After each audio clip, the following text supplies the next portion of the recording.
Okay, three common issues that the president talks about: trade, North Korea, and China. Those three issues are being combined into one. Donald Trump's new idea is to stop all trade with any country that does business with North Korea. Okay, Donald Trump took to Twitter. He tweeted, "The United States is considering, in addition to other options, stopping all trade with any country doing business with North Korea." Of course, one of the countries that does business with North Korea is China. Now, I want to be clear. I'm not some defender of Chinese government oppression or the lack of free speech or anything else that exists there, right? I'm not defending any of it. But I still want to point out why this is an absolutely and utterly crazy idea. And I want to remind you, before we even do that, Donald Trump does a lot of business with China. Much of his men's clothing line is manufactured in China. A few months ago, China provisionally granted Donald Trump's businesses 38 different trademarks. Trump is doing huge business in China, but apparently China would be punished for doing business with North Korea. Okay. How many of us read about Donald Trump's threat to North Korea on a computer or mobile device that was assembled partially or wholly in China? China runs many aspects of our lives, period. I'm not defending it. I'm not saying it's good. You can move manufacturing elsewhere. It'll take a long time and it might cost more. But if you end trade with China because they do business with North Korea, you destroy the American economy in a number of ways, including that immediately tons of goods sold in the US become way more expensive. That is really bad for the lower and middle class. You cripple huge American companies. Now, some people will like that, but you'll do it in a way that will exert downward economic pressure. And it would be hugely damaging to the people that supposedly Donald Trump was running for. The little guy, the average person. Of course, we never bought it, but that's who it would hurt.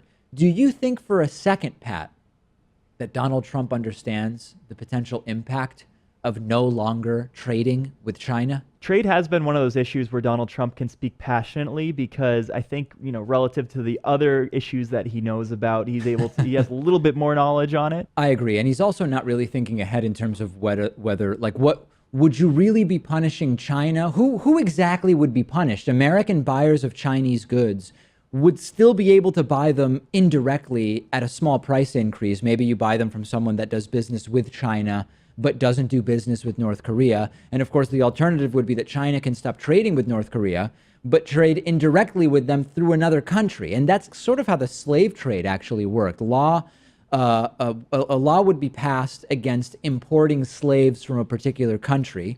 So then that source country would send the slaves to a different country, and then you import them from there. You're just putting in a middleman and adding to the cost of all of these transactions, which it's insane to think of buying humans as an economic transaction, but that is what it once was.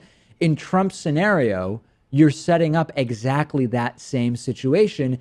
And this is also more broadly nonsense because it's just not a credible threat from Trump. It's such an obviously empty threat that it doesn't communicate strength. China knows it isn't credible.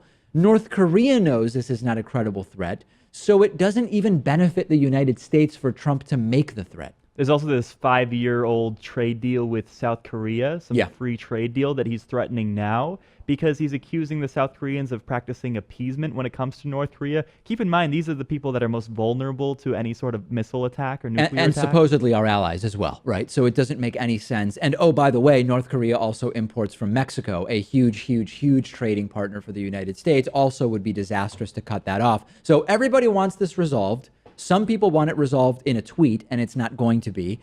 Ending trade with China and Mexico is so absurd that it is not even remotely credible as something that Donald Trump would do. And the likely reality is there's not going to be a simple solution in North Korea that doesn't involve some combination of significant economic conflict and or military involvement. Not that I'm recommending it, but the idea that things are going to drastically change in North Korea without some combination of those two things doesn't seem particularly likely to me. And I've been reading more and more individuals who are saying, hey, you know what?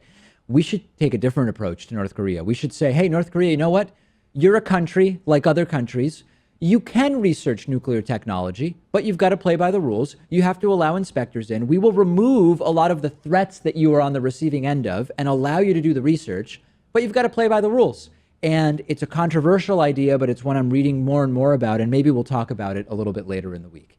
I'm on Twitter at dpakman. The program is on Twitter at David Pakman Show. We'll take a break and be back after this. Today's episode is made possible in part by Movement Watches, which is, of course, it has an interesting sort of shared history with the David Pakman Show. Two broke college kids that wanted stylish watches started Movement Watches because they couldn't afford the watches that they would see at department stores that cost $400 or $500, and they decided to sell their products entirely online, cutting out the middleman and cutting out the retail markup in order to provide really stylish looking watches starting at just $95. I've got my Movement watch on today. I know I've said this before, but it continues to happen.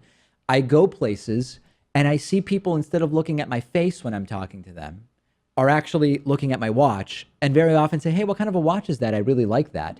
And incredibly, they are really, really affordable watches, a fraction of what department store brands typically charge. You can go to mvmt.com/Pakman and get 15% off a Movement watch today. You will also get free shipping. You will also get free returns. Okay. Once again, that's mvmt.com/PAKMAN.